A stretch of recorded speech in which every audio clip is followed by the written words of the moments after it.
This is the video for experience plan number 8 on the video social clay.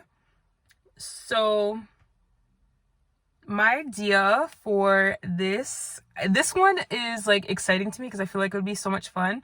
So the idea that I have is to create colorful edible clay. So my idea came about for this. I just want to speak on this because I'm like excited about this one. My idea came because in the curriculum video for social clay, some of the children were eating the clay. So I thought, and of course, like I know it's in a childcare center, so they're gonna make things safe for the children to like explore and like put in their mouth and all of that. But I thought, like, why not make something edible? If they want to eat it, they can actually eat it and not get sick or like not have to take it out of their mouth, you know? Like they'll actually be able to eat this. It'll be kind of gross because they'll be like playing in it, but they can eat it if they want to. So yeah, that was basically my idea. And if you don't know how to make edible clay, you use Kool-Aid.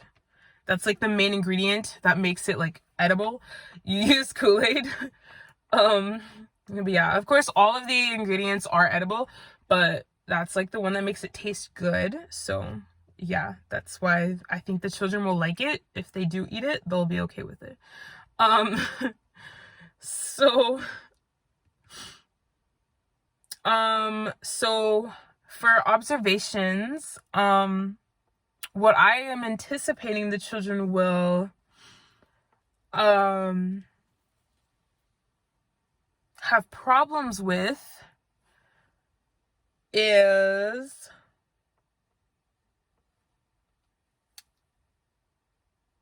that I think they might have an issue with like not eating it because they'll know that it's edible. I feel like they'll just like eat all of the ingredients or all of the important ingredients.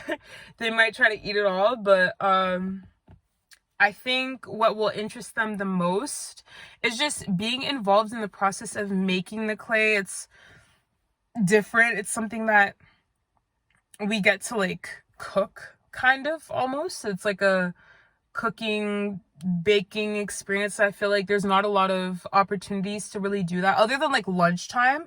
I feel like there's not a lot of experiences or times in the day where we can actually like kind of cook with the kids and get them to actually make something that they can eat and play with at the same time. So I think that's cool. And then something that I thought the kids might think about is like what the clay would do. Sorry, that just got dark. What the clay would do if they were able to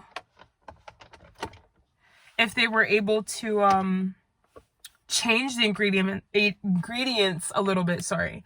So if they like added a little bit more vegetable oil, or if they added more water, like how would the clay come out? Or even if they added more sugar, like would the texture be different? Would it be more grainy? Would it be still smooth? Like, you know, just experimenting with like the different measurements and like what if they add more of one thing and less of something else, and just to see, like, I think that would be like cool for them, like an idea that they have in the process of making the actual clay.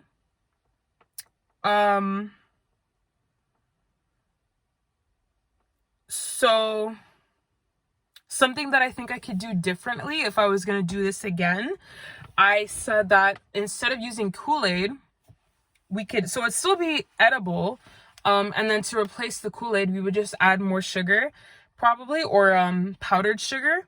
And then I would say that we could instead keep the clay like white and then just add food coloring and get the children to like knead the coloring in and mix it in with their hands.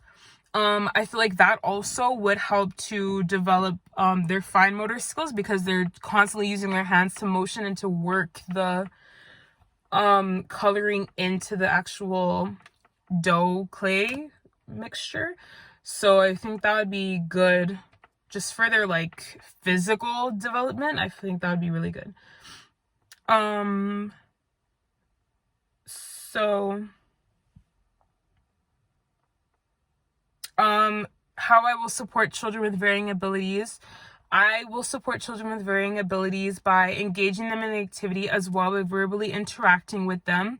So as we're making it, I'm going to be speaking to them. And also, sorry, I didn't even explain like how I wanted to do that. So I kind of wanted to do it in groups where we have like 4 different areas. Everybody has the same ingredients. We're all using the same ingredients. But 4 different bowls. Split the class up into 4 different groups so that I can narrow it down so that each one of the groups can have enough people, or have less people than it would be if it was only like 2 groups or 1 big group, so that everybody can be involved in adding the ingredients, mixing it in, like being actively involved in the creation of the clay. I think that's important for them because that's belonging, being engaged and being involved. Like that supports them feeling like I belong here. I'm a member of the group. I am being encouraged to partake in our activities. So I think that's good for them, just to feel that they belong in the class and that they're a member and that they're valued enough to be included in our activity.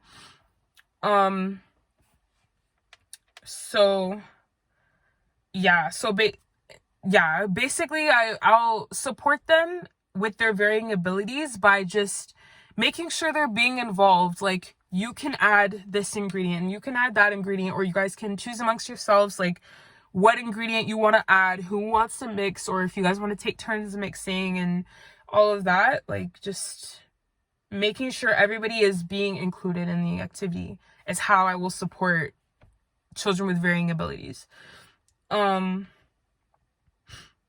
So the transition, we're gonna sing the cleanup song, and then I'm gonna have children, some people collect the ingredients, some people collect what we were using to measure the ingredients, others to collect the bowls, and then bring them all over to the sink area to be washed.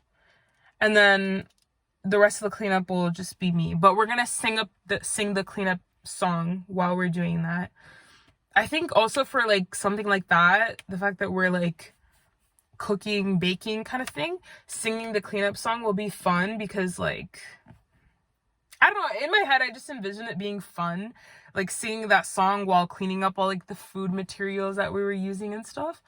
I think that'd be really engaging and fun. So this concludes the video explanation for experience plan number 8.